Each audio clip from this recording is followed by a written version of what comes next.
எல்லோரும் எப்படி இருக்கீங்க?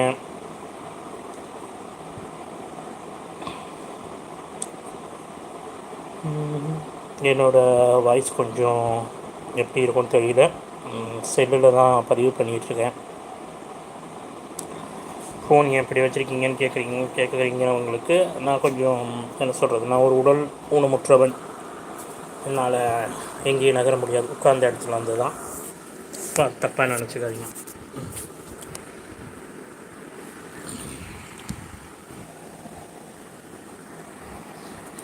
இன்றைக்கி ஒரு கதை சொல்லலான்ட்ருக்கேன்.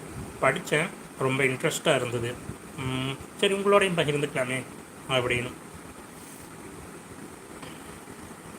ஒரு ஏழை விவசாயி, அவர் என்ன பண்ணுறாரு, தன் மகனை கஷ்டப்பட்டு படிக்க வைக்கணும்னு படிக்க வச்சிட்ருக்காரு.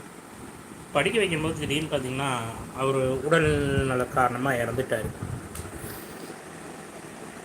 இறந்தோடனே பையன் வந்தோடனே அது எல்லாமே செஞ்சு முடிச்சுட்டு அப்பாவை நினச்சிட்டு அப்படியே அந்த காட்டில், அந்த அரிசி போட்ட காட்டில் படுத்துருக்கிறாரு. படுத்துட்ருக்கும்போது அடுத்தது நம்ம என்ன செய்வோம், ஏது செய்வோம் அப்படின்னு சொல்லிகிட்டு இருக்கும்போது அப்புறம் அந்த பொழுதோட நேரம் அடுத்து யோசனை பண்ணிகிட்ருக்காரு. அப்போ என்னங்கிறாங்க, அப்பா அறுப்புக்கு இருந்து காத்துட்டு இருந்தார் வயலில் அறுக்கிறதுக்கு. இப்போது அறுப்பு காலம் வந்துருச்சு. இப்போவே நம்ம 5 நாள் எக்ஸ்ட்ரா விட்டுட்டோம், நாளைக்குள்ளே அறுக்கலைன்னா இல்லை வேஸ்ட்டாக போயிடும் அப்படின்னு சொல்ல ஆரம்பித்தார். அப்படிங்களா, சரி நாளைக்கு நம்ம அறுத்தரலாம் அப்படின்னு இவர் சொல்லிட்டார். சொல்லிட்டு இவர் அங்கேயே படுத்து களத்து மேட்டிலேயே தூங்கிட்டார். திடீர்னு பார்த்தா அந்த களத்து மேட்டில் இருக்கிற அந்த களத்துக்குன்னு ஒரு தேவதை இருக்கும். எல்லோரும் அந்த வயலுக்கு அறுப்பு வைக்கிறதுக்கு முதல்ல பொங்கல் வைப்பாங்க. அது எதுக்குன்னா அந்த தெய்வத்துக்கு, காட்டு தெய்வத்துக்கு, இல்லைன்னா அந்த பயிரை காக்கிற தெய்வங்களுக்கு, காவல் தெய்வம், குல தெய்வம், இப்படி ஒவ்வொன்றுக்கும் அது வைப்பாங்க. இப்படி வைக்கிற காலத்து வச்சுட்டு தான் ஒரு சின்ன பூஜையில் பண்ணுவாங்க. இப்படி இருக்கும்போது திடீர்னு அந்த கலை தேவதைகள் வந்துட்டு, எப்பா எனக்கு பொங்கல் வச்சுட்டு வயல் அறுப்பார், நீ எனக்கு பொங்கல் வைக்கல, நாளைக்கு ஆளுகளெல்லாம் வர சொல்லிட்டேன், என்னப்பா இது இப்படி பண்ணிகிட்ருக்குற அப்படின்னு. இவர் சொல்கிறாரு, தாயே எனக்கு தெரியல, நீங்கள் தான் அந்த காட்டுக்கு தேவதைன்னு. எனக்கு இதை பற்றியெல்லாம் நம்பிக்கை இல்லை. நான் பட்டணத்தில் படிச்சுட்டு இருந்தேன், இப்போ தான் இங்கே வந்தேன். நான் என்ன பண்ணணுங்கிறது எனக்கு தெரியல தாயே, நான் மன்னிச்சிருங்க. அவங்க சொல்லிட்டாங்க, எனக்கு தப்பு பண்ணது பண்ணிட்டேன், இது கூட தெரிஞ்சுக்காத நீங்கள் என்ன விவசாயமாக போடா, உனக்கு கட்டுக்கு 2 வெள்ளம் தான் கிடைக்கும். அதாவது அங்கே அப்பா காலத்துலேயே கஷ்டப்பட்டு ஒரு 3 வெள்ளம் 4 வெள்ளம் கிடச்சாதான் ஏதோ அவர் ஆளுகளுக்கு கூலி கொடுத்து நல்லது கெட்டது எல்லாமே பார்த்து தம்மகனையும் இவ்வளோ கொஞ்சம் வறுமையாக இருந்தாலும் எல்லா செலவுக்கும் அது சரி பண்ணிகிட்டு இருந்தார்.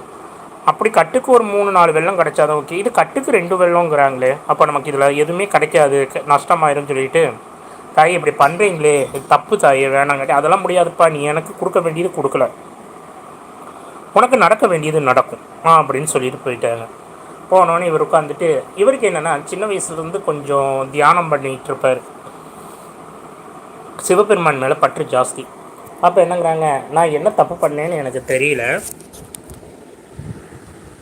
ஏன் இப்படி வந்ததுன்னு எனக்கு புரியல, ஆனால் சின்ன வயசுலேருந்து கோயில் தியானம் இதெல்லாம் நான் பண்ணிட்டு தான் இருக்கிறேன். அப்பா சிவபெருமானே, எனக்கு ஒரு நல்ல விஷயத்தை நீ ஏன் சொல்லுப்பா.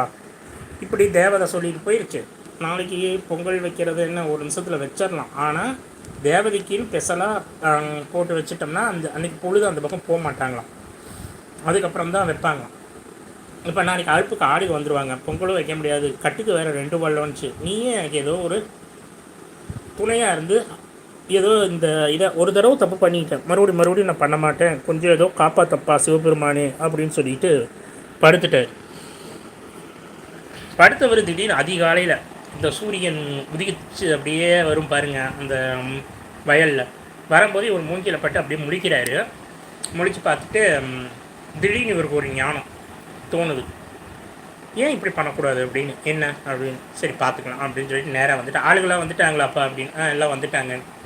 அப்பா எல்லோரும் வயல் இதுக்கு அறுத்து களத்து மேட்டில் எல்லாம் போடுங்க, அதை கட்டுங்க அப்படின்னாங்க. எல்லாம் போட்டோன்னே பெரிய பெரிய செம தலையில் சுமந்துட்டு போகணும். அந்த ஒரு சமயம் 5 சமயம் பண்ணிட்டார். அந்த ஒரு சமயம் 5 சமயம் எல்லோரும் கேட்டாங்க, ஏப்பா ஏப்பா இத்தினூண்டாக வச்சு கட்டியிருக்கிற, இது என்னப்பா இது, நீ எல்லாம் பேர் பெருசாக வச்சு நல்லா கட்டி அதை எடுத்துகிட்டு போகலாமேன்னு. நீ பாருங்கள், கூலி கொடுக்குறது நான், உங்களோட வேலை என்ன, நான் சொல்கிறது செய்யணும், அவ்வளோதான், நீங்கள் எடுத்துகிட்டு போங்க அப்படின்ட்டாரு. அப்போது இவருக்கு கட்டி சின்னதாக கட்டினோன்னே எல்லோரும் கொண்டு போய் என்ன கூலி கொடுக்குற முதலாளியாச்சு சொன்னதுதான் கேட்டாகணும், எல்லாம் கொண்டு போய் போட்டாங்க. அவருக்குள்ளே என்ன தோணியிருக்குன்னா, தேவதை சொன்னது கட்டுக்கு 2 வெள்ளம், அது பெரிய கட்டுக்கா சின்ன கட்டுக்கான்னு சொல்லலை. புரியுதுங்களா? இதுதான் ஐடியா. அப்போ பெரிய கட்டாக போடுறத 5 கட்டாக போட்டார். அவங்க அப்பா காலத்தில் பெரிய கட்டில் 3 வெள்ளம் 4 வெள்ளம் வந்தாலும் பெரிய விஷயம். ஆனால் ஒரு கட்டை 5ஆக போட்டு 10 கட்டு, 10க்கு 2னா 20 வெள்ளம், அந்தளவுக்கு லாபம் பார்த்துட்டாரு மனுஷன். பார்த்தோன்னே ஆனந்தம். அது வரைக்கும் யாருமே அந்த காட்டில் எடுக்காத அளவுக்கு பயங்கரமான லாபத்தை எடுத்துட்டாரு. என்னப்பா இது, என்ன பண்ணுனா அப்படின்னு. அப்புறம் போய் தன்னோட குலதெய்வத்தை அந்த காட்டில் இருக்கிற சாமியை கும்பிட்டு இந்த மாதிரி தப்பு பண்ணிக்கிட்டேன், சிவபெருமானுக்கு நன்றி சொல்லிவிட்டு இந்த மாதிரி நான் இனிமேல் தப்பு பண்ண மாட்டேன், எனக்கு இப்போ தான் புரியுது அப்படின்னு சொல்லிட்டாங்க. இருந்தாலும் அடுத்த நாள் அந்த தேவதை பரவாயில்ல, நான் உனக்கு அது நீ எப்படி இந்த இடத்த கையாளுவேன்னு நினச்சிட்டு இருந்தேன், பரவாயில்ல, நீங்கள் ஒப்பாவை விட நல்லா பண்ணியிருக்கிற அப்படின்னு சொல்லி வாழ்த்திட்டு, எனக்கு உண்டானது கரெக்டாக கொடுறா, நான் ஒன்று பார்த்துக்கிறேன் அப்படின்னு சொல்லிட்டு போட்டேன். அப்போது இதிலிருந்து நமக்கு என்ன தெரியுது அப்படின்னா, யாராக இருந்தாலும் கொடுக்க வேண்டியது கொடுத்து தான் ஆகணும். தினம் நாள் போயிட்டுருக்கு, நம்ம இளமைகள் போயிட்டு தான் இருக்கும். தினம் நாட்கள் போகிற மாதிரி நேரங்களும் போயிட்டு தான் இருக்கும். நம்ம சாப்பிட்டாலும் சாப்பிடலாம் டைம் போயிடும். அப்போ இதிலிருந்து என்னென்னா, எது என்ன நடந்தாலும் யார் என்ன சொன்னாலும் நமக்கு என்ன தோணுதோ நம்ம செஞ்சுக்கிட்டே இருக்கணும். அதுவும் காலத்துக்குள்ளே. காலத்தில் செய்ய முடியல அப்படின்னா எதுவுமே நம்ம செஞ்சு பயனில்லை. அதனால தான் காலத்தில் பயிர் செய். இது பிடிச்சிருந்தால் லைக் பண்ணுங்கள், சப்ஸ்கிரிப்ஷன் பண்ணுங்கள். தேங்க்யூ.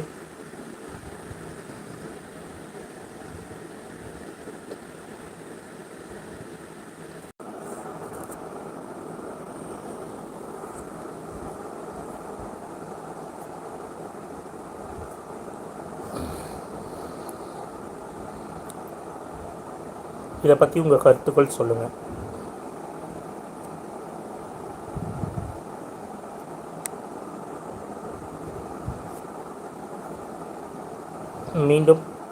மீண்டும் அடுத்த வீடியோவில் சந்திப்போம்.